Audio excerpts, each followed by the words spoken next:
Hello,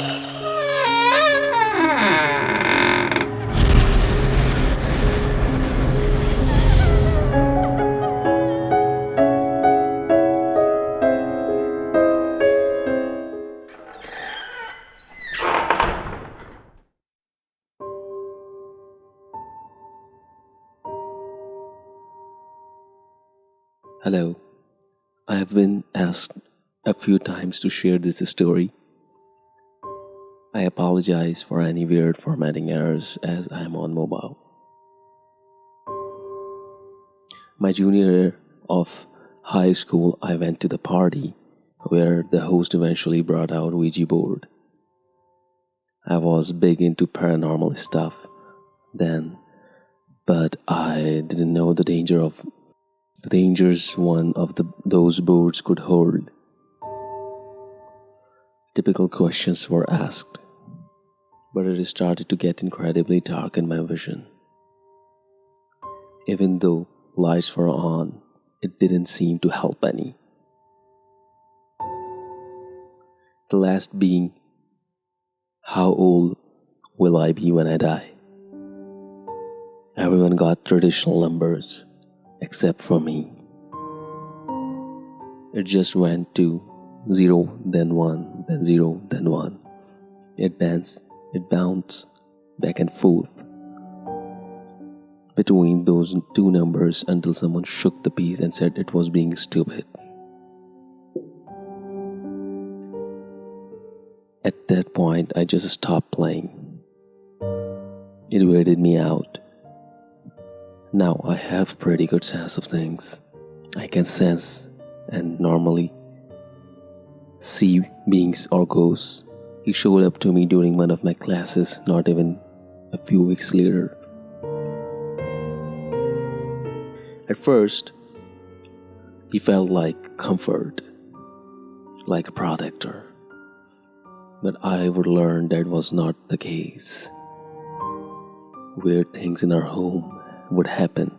Drawers opening, whispers, shadows, lights in places where they shouldn't be, books moving. But at night it would be worse. He would stand in front of my door and the fear would ooze out of him and the form would change. I have no doubt that he was downright evil. I began to deal with this for a couple of years till I met my now husband.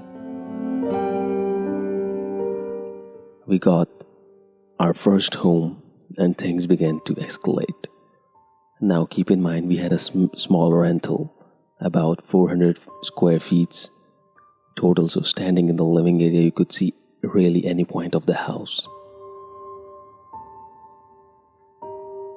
Footsteps, breathing, whispers became the norm.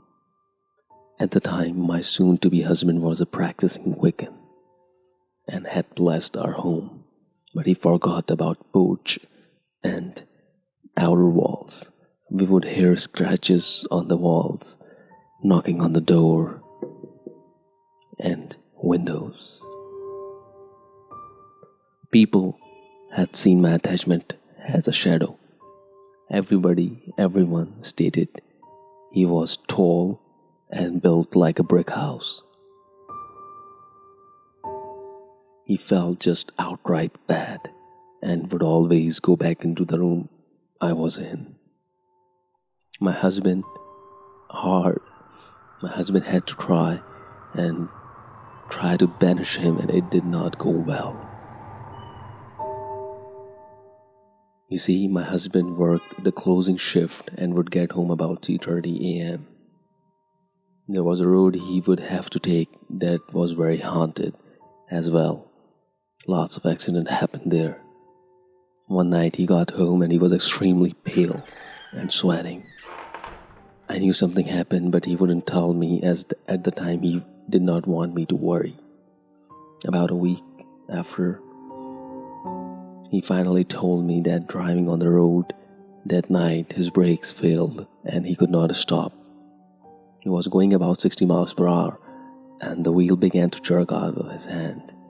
towards the river. He had to use all of his strength to keep that car on the road, which was curvy already to begin with because the wheel was just yanking so hard towards the river. Spoiler alert, the brakes were fine next day and the wheel was not having any kind of issues. When he told me this had happened, I finally said enough was enough. If evil could exist, so could good. And I started taking him with me to a church that my parents were going to.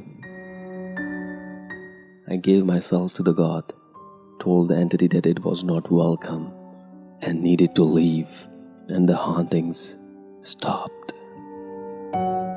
For the first time in years, my home was quiet, and it has stayed that way even though I have stopped going to church for the most part.